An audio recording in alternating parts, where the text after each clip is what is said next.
लेकिन मैंने उनसे कहा है कि ये मस्जिद बनेगी और ज़रूर बनेगी, भले कोई आगे आए ना आए, साथ दे ना दे, विनय दुबे इसे बना कर रहेगा। और ज़रूर से इसी रमज़ान महीने में, पाक महीने में इसकी शुरुआत भी होगी और कोशिश होगी कि जो बेहतरीन सुविधाएं एक मस्जिद के लिए दी जा सकती है वो दी जाए। नमस्कार दोस्तों, मैं विनय दुबे मुंबई से। आज 1 मार्च है 2025। आज से ठीक 39 साल पहले महाराष्ट्र के थाने जिला के एक छोटे से अस्पताल में एक लड़के का जन्म हुआ। सुबह 3:24 पे एक किलकारी एक माँ की कोख से निकल के इस धरती पर किलकी। वो दिन और आज का दिन है। वो बेबाकी से, ईमानदारी से, केवल भगवान से डरते हुए उसने जो भी इंसानियत के लिए करने की कोशिश की उसे किया। उसका जीवन संघर्षों का रहा। वो शुरुआती दौर से ही अब तक लगातार हमेशा संघर्षों में ही रहा। ये कहानी किसी और की नहीं है, ये कहानी है मेरी। आज मेरा जन्मदिन है और उस महाराष्ट्र के छत्रपति शिवाजी महाराज की वीर भूमि से पैदा होकर पूरे देश के अंदर जहाँ भी अन्याय हुआ वहाँ पर बेबाकी से एक छत्रपति शिवाजी महाराज के सैनिक के तौर पर खड़ा रहा और लड़ा। हिंदवी स्वराज लोग उसे कुछ गलत अर्थों में ले लेते हैं। हमारे महाराज छत्रपति शिवाजी महाराज ने हमें ये सिखाया कि हिंदवी स्वराज वो है जो सभी जाति और धर्मों के लोगों को एक साथ लाकर इंसानियत के लिए जिंदा रखना, इंसानियत के लिए जीना, अपने धर्म का अभिमान और दूसरे धर्म का सम्मान, ये थे मेरे छत्रपति शिवाजी महाराज। लेकिन आज जिस तरह से लोगों में नफरत बांटी जा रही है, लोगों को हिंदू मुसलमान से लड़ाया जा रहा है, ये मेरा हिंदुस्तान नहीं रहा और शायद मेरी लड़ाई इसी के खिलाफ रही है। और यही कारण है कि बहुत सारे लोगों को मैं आंखों में खटकता हूँ, बहुत सारे राजनीतिक दलों की को मेरी बातें बुरी लगती हैं। लेकिन अगर आप राजनीतिक दल का चश्मा अपने आंखों से हटाएंगे और मेरी बातों को समझने की कोशिश करेंगे तो उसमें सिर्फ एक चीज़ आपको दिखाई देगी कि मैं प्यार, मोहब्बत, भाईचारा और एकता की बात करता हूँ। मैं भले किसी को गाली भले देता हूँ, लेकिन उसके अंदर भी मेरा भाईचारा और जो मानवता है, जो इंसानियत है, वो छुपा होता है। यही कारण है कि देश के अंदर एक बड़ी तादाद है जो मुझसे मोहब्बत करती है। आपको यकीन नहीं आता तो कमेंट में जाकर आप देख सकते हैं। बहुत सारे लोग हैं जो आज मुझे अपने जन्मदिन पर मुझे शुभकामनाएं दे रहे हैं, अपना आशीर्वाद दे रहे हैं, और ये मैंने कमाया है अपनी मेहनत से। शुरुआती दिनों में मैं बहुत तेज़ तर्रार स्टूडेंट रहा हूँ, पढ़ाई में अच्छा था, लेकिन आर्थिक हालातों की वजह से सड़कों पे रहा। 2004-05 का वो साल मुझे अभी भी याद है जब मुंबई के घाटकोपर के अमर महल सिग्नल पर मैं किताबें बेचा करता था। 2-2.5 साल मैंने वहाँ पे किताबें बेची हैं, चाहे बारिश हो, चाहे गर्मी हो, चाहे बरसात हो, चाहे ठंडी हो। दिन के 30 रुपये मिलते थे और वहाँ से आज का जीवन मैंने तय किया है। ये कहीं ना कहीं आज जो सुकून की ज़िंदगी मैं जी रहा हूँ उसमें आप लोगों का प्यार है, आशीर्वाद है, मेरे संघर्षों के अंदर की ईमानदारी है। कितने उतार चढ़ाव, इतनी विपरीत परिस्थितियों के बाद भी मैं यहाँ तक पहुँचा हूँ। मैं ये सारा सब कुछ आपके चरणों में रखता हूँ, क्योंकि बिना आप लोगों के साथ के ये मुमकिन नहीं था। और आज से अच्छा बेहतर दिन मेरे लाइफ में नहीं हो सकता मेरे जीवन में, कि ये जो ज़िंदगी भर मैंने कमाई है, मैंने जो भी आज तक कमाया, जो भी लोगों का प्यार नफ़रत कमाया है, अपना जो परिवार के लिए मैंने किया है, देश के लिए जो मैंने किया, वो सब कुछ मैं आपके चरणों में समर्पित करता हूँ। आज मेरा जन्मदिन है, रमज़ान की शुरुआत हो रही है। मेरे लिए सौभाग्य की बात है कि इस देश के अंदर नवरात्र और रमज़ान एक साथ होते हैं। बहुत सारे त्यौहार हैं एक दूसरे के साथ मनाए जाते हैं। भगवान भी हमें अलग नहीं करता। पता नहीं क्यों इन राजनीतिक दलों को इतनी चूना, इतनी मिर्ची क्यों लगती है जब हमें एक साथ एक थाली में खाना खाते हैं। मैं बचपन से वो देखता आया हूँ, वही मेरे रगों में है और आजीवन मेरे मृत्यु तक ये जो भारतीयता है मेरे अंदर, जो इंसानियत की भारतीयता है, जो हमारी संस्कृति रही है, हिंदू मुस्लिम सिख ईसाई आपस में भाई भाई, ये हमेशा रहेगा। और मेरी कोशिश रहेगी कि बहुत सारे जो लोग इस समय जो राजनीतिक दलों के नफ़रत के जहर में आंखों की वजह से अंधे हुए हैं, उनको सही रोशनी, सही रास्तों पे ले जा सकूं। बहुत सारे लोग हैं मेरे साथ जो भारतीय जनता पार्टी के कार्यकर्ता रहे हैं। मेरी वीडियोस देखने के बाद, मेरे तथ्यों को देखने के बाद, जिस तरह से मैं एनालाइजिंग वाली वीडियो बनाता हूँ, विश्लेषण की वीडियोस बनाता हूँ, उसको समझने के बाद उनकी आंखें खुली है। उन्होंने वास्तविकता को समझा है कि उन्हें ठगा जा रहा है और जिनको अभी भी नहीं दिख रहा है उनको कुछ सालों बाद समझ में आ जाएगा। जिस हिंदुत्व के नाम पर भारतीय जनता पार्टी उनको अंधा बना के रखी है, कहीं ना कहीं उन्हीं का घर जला रही है। हम तो केवल विरोधी होते हुए भी बाहर से बैठ के देख रहे हैं। और मुझे गर्व है कि मैं किसी पार्टी का टटपुल्ला नहीं हूँ। मैं वो भारतीय हूँ जो इंसानियत और इंसानियत को मानने वाले लोगों के साथ हूँ। मैं धर्म नहीं देखता, मैं जात नहीं देखता। शायद यही कारण है कि मैं भारतीयता को पूरी तरह से एंजॉय करता हूँ और मेरे जीवन भर मैं करता रहूँगा। आज रमज़ान की शुरुआत हो रही है। आप तमाम लोगों से मैं अपने जन्मदिन पर कुछ मांगना चाहता हूँ।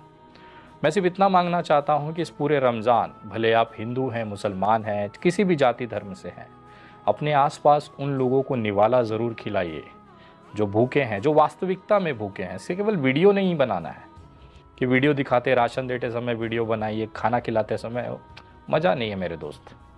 असली मानवता वो है कि बंद मुट्ठी दे दो और भूल जाओ कि दिया गया। मैं 30 दिन रमज़ान के सड़कों पर रहता हूँ। कितने ही राशन किट, कितने ही चीज़ों लोगों को जो ज़रूरतमंद है उन तक पहुँचाता हूँ। पहले मैं भी वीडियोस बनाता था, लेकिन एक दौर ऐसा आया मेरे जीवन की, मुझे लगा कि मैं किसे दिखा रहा हूँ ये वीडियो बनाकर, या मैं क्या कर रहा हूँ। क्या इसी को इंसानियत कहा जाता है? ये तो मेरे लिए एक सेल्फिशनेस है। मैं अपने आप को सेल्फिश मांगता हूँ कि मैं लोगों को दे रहा हूँ, मैं दानवीर दिखाना चाहता हूँ, मैं बहुत बड़ा मसीहा दिखाना चाहता हूँ, इसलिए वीडियोस बना रहा हूँ। अब नहीं करता वो सब चीज़ें। आप कहते हैं कि आपकी वीडियोस बहुत कम हो गई। मैं ग्राउंड पे काम कर रहा हूँ। मैं ज़रूरतमंदों को सेवा करता हूँ, उनको खाना खिलाना, राशन सब करता हूँ, बट बिना वीडियो, बिना कैमरा के मुझे सुकून मिलता है। पहले मैं ये गलतियाँ कर चुका हूँ। शायद यही कारण है कि आज आप लोगों से बता पा रहा हूँ। हम लोग जब दस्तरखान लगाते हैं, टेबल पे खाना लगाते हैं, उसकी वीडियोस, फ़ोटो सोशल मीडिया पे डालते हैं। सोचिए, ऊपर वाले ने आपको दिया है, उसका शुक्रिया करिए। लेकिन उन लोगों का क्या, जहाँ पर ये चीज़ नहीं पहुँची है, जो आज भी एक एक निवाले के लिए तरस रहे हैं। जब वो सोशल मीडिया पे इस तरह की फ़ोटो वीडियोस देखते होंगे, उनको कितनी तकलीफ़ होती होगी। इससे कहीं ना कहीं हम पाप ही कमा रहे हैं। हमारा जहन्नुम का रास्ता, एक तरह के नर्क का रास्ता हम खुद बना रहे हैं। भगवान ने हमें निवाला दिया, खुश रहिए। भगवान ने हमें गाड़ी दी, खुश रहिए। भगवान ने हमें अच्छा घर दिया, खुश रहिए। बट उसकी नुमाइश करना, दूसरे लोगों को दिखाना कि मैं तुमसे बेहतर हूँ, क्या इसी के लिए अल्लाह ने, भगवान ने, राम ने आपको जन्म दिया? ये सोच मेरे अंदर पिछले कुछ सालों में डेवलप हुई है कि हम गलत तरीके से जा रहे हैं। ये इंसानियत नहीं है। किसी को खाना खिलाते समय वीडियो बनाना, किसी को राशन देते समय वीडियो बनाना, ये इंसानियत नहीं। हम तो मजाक बना रहे हैं, उसकी गरीबी का नुमाइश कर रहे हैं, उसके हालात के, उसके मजबूरियों को हम सोशल मीडिया पर वायरल करने की कोशिश कर रहे हैं कि मैं दानवीर हूँ, लेकिन उसका क्या? इन सब चीज़ों से बचिए। एक निवेदन है मेरी तरफ से, बाकी आपकी मर्ज़ी है, आपको जो अच्छा लगे करिए। मेरे जन्मदिन पर मैं इतना ही चाहता हूँ कि हम सब एक दूसरे का हाथ पकड़ के रहें। जिस तरह से हमारा हिंदुस्तान पहले रहा है वैसे ही चलता रहे। एक छोटी सी मुहिम इस रमज़ान के पवित्र महीने में मैं लेके चल रहा था। एडवोकेट नदीम अकरम जी, जो बिहार पटना से, उन्होंने एक मस्जिद की वीडियो भेजी थी। मैंने 10 दिन पहले वो वीडियो पोस्ट भी की थी। मैंने उनसे कहा था कि लोगों के पास इतना समय नहीं है, ना पैसा है कि वो आएंगे इस मस्जिद को बनाएंगे, और हुआ भी वही। आज जब मैं लैपटॉप खोल के उसकी डिटेल देख रहा था कि कितने पैसा जमा हुआ, तो मुझे बहुत शर्म आई इस बात को लेकर कि उस बैंक अकाउंट में केवल 72,000 रुपये के आसपास जमा हुए हैं। उस मस्जिद को बनाने के लिए अपील करने के बाद बहुत सारे लोग आगे आए। मैं तमाम लोगों का धन्यवाद करता हूँ। उसमें 30% हिंदू भाई हैं जिन्होंने मस्जिद बनाने के लिए पैसे दिए हैं। लेकिन आज के हालात अलग हैं। आप कोई गंदी चीज़ वायरल करनी है, किसी का पिछवाड़ा दिखाना है, इंस्टाग्राम पे चूड़े देखनी है, बराबर से वायरल होंगे, उस पर लोग एकदम फोकस्ड। लेकिन धर्म की बात जब आती है, किसी को निवाला देने की बात आती है, किसी का गुरुद्वारा, मस्जिद, मंदिर बनाने की बात आती है, तो लोग नहीं आगे आते हैं। ये सभी धर्मों में, सभी कौम में है, सिर्फ मैं मुस्लिम की बात नहीं कर रहा हूँ। आज के लोग अपने अंदर जीना चाहते हैं, उनको दुनिया से मतलब नहीं, उन्हें दीन से, धर्म से मतलब नहीं है। नदीम अकरम जी को मैंने कॉल किया, मैंने बोला कि देख भाई, मैंने कहा था तुझसे, नहीं होता है, लोग नहीं करते हैं आजकल, सेल्फिश हैं लोग। मैं भी था, आप भी हैं, कोई दिक्कत नहीं है। उसके बाद भी उनका उम्मीद था कि रमज़ान का पाक महीना है, शायद ये मस्जिद बन जाए। उस ज़मीन की रजिस्ट्री होनी है, करीबन 5-7 लाख रुपए का खर्चा है। मैंने उससे कहा कि भाई अब मैं अपनी तरफ से कर देता हूँ, जनता से उम्मीद मत करो। बगल में स्कैन कोड आपको दिख रहा होगा। जिन लोगों का ज़मीर ज़िंदा होगा, जिन लोगों को लगता होगा, भले आप हिंदू हैं, मुसलमान हैं, कि ये जो मस्जिद दिखाई जा रही है इसको बनाना है, बेहतर करना है, ताकि लोग बैठ के कम से कम ऊपर वाले से अपना जुड़ाव कर सकें, अल्लाह से अपनी बातें कह सकें, रो सकें, अपनी बात कह सकें, नमाज कर सकें। ये वो इबादत घर है। इसे बनाना इंसानियत के लिए सबसे बड़ा सवाब होता है, पुण्य का काम होता है। मुझे समझ में आ रहा है ये बात। मैं एक गैर मुसलमान हूँ, एक हिंदू धर्म से आता हूँ, मुझे उसकी अहमियत पता है। पता नहीं क्यों मुसलमान इस बात को नहीं समझ पाता।